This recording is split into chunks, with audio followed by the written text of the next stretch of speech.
नागपूर जिल्ह्यातील काटोल नरखेड कोंढाळी विभागातील सुशिक्षित बेरोजगार तरुण युवकांसाठी ज्ञानयोगी डॉक्टर श्रीकांत जिचकार फाउंडेशनच्या वतीनं प्रत्येक ग्रामपंचायत कार्यालयामध्ये माननीय प्रत्येक सरपंचाच्या अनुमतीनं सुशिक्षित बेरोजगार युवक आणि युवतींसाठी मान्यकृत 100 कंपन्यांच्या कुशल आणि अकुशल कामगिरीचा परिचय पत्र आणि कागदपत्राच्या आधारे शिक्षणानुसार त्यांना कामाविषयीचं नियुक्तीपत्र जागेवरच देणं आणि कामावर रुजू होणं हे काम सध्या सुरू आहे। नागपूर जिल्ह्यातील काटोल नरखेड कोंढाळी विभागातील सुशिक्षित बेरोजगार तरुण युवकांसाठी ज्ञानयोगी डॉक्टर श्रीकांत जिचकार फाउंडेशनच्या वतीनं प्रत्येक ग्रामपंचायत कार्यालयामध्ये माननीय प्रत्येक सरपंचाच्या अनुमतीनं सुशिक्षित बेरोजगार युवक आणि युवतींसाठी मान्यकृत 100 कंपन्यांच्या कुशल आणि अकुशल कामगिरीचा परिचय पत्र आणि कागदपत्राच्या आधारे शिक्षणानुसार त्यांना कामाविषयीचे नियुक्तीपत्र जागेवरच देणं आणि कामावर रुजू होणं ॲडव्होकेट यज्ञवल्क श्रीकांत जिचकार यांनी या विभागातील सुशिक्षित बेरोजगार तरुणांसाठी खूप मोठी संधी उपलब्ध करून दिली आहे। आतापर्यंत या फाउंडेशनतर्फे 3500च्या वर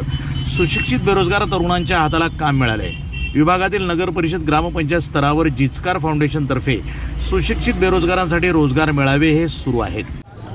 जिचकार साहेब नमस्कार।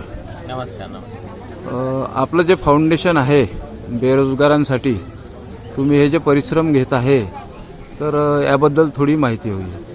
आपलं foundation doctor Shrikant Jichkar foundation हे माझ्या वडिलांच्या नावावर आपण वर्षानुवर्षांपासून याच्या अंतर्गत देशभरात आपले विविध कार्यक्रम चालू असतात, विविध प्रोजेक्ट्स चालू असतात। तर आम्ही ग्रामीण भागातली बेरोजगारी पाहताच आम्ही हे ठरवलं की इथल्या सुशिक्षित मुलांसाठी किंवा इतर जे म्हणजे कुशल अकुशल रोजगार ज्यांना गरज आहे त्यांना आपण कशी मदत करू शकू, कारण बेरोजगारी एवढा मोठा प्रश्न आहे आजचा, इतकी वाढलेली आहे। तर आम्ही आमच्याकडनं जेवढं होऊ शकेल तेवढं आम्ही मदत करायचा प्रयत्न करतो आहे। म्हणून आम्ही 60 ते 70 कंपन्या देशभरातल्या आपण इकडे प्रत्येक ग्रामपंचायतीत आणल्या, जेणेकरून तिथल्या मुलांना तिथल्या मुलींना येऊन इथे गावात इंटरव्ह्यू देण्याची संधी मिळावी, हा आमचा सगळ्यात मोठा प्रयत्न होता। तर आपण पाहतो आहे की इथे जसं आम्ही या गावात आलो आणि इथे इतक्या मोठ्या संख्येत या मुलामुलींनी इंटरव्ह्यू दिले, मुलींसाठी आपण वर्क फ्रॉम होमची पण संधी इकडे आणलेली आहे आणि असंच विविध गावांमध्ये पण हा उपक्रम चालत राहणार आहे। या मिशनचं नाव आम्ही डॉक्टर श्रीकांत जिचकार रोजगार मिशन म्हणून दिलेलं आहे। मागच्या वर्षी पण आम्ही या मिशन अंतर्गत जवळपास 3,500 ते 4,000 मुलांना रोजगार दिला होता।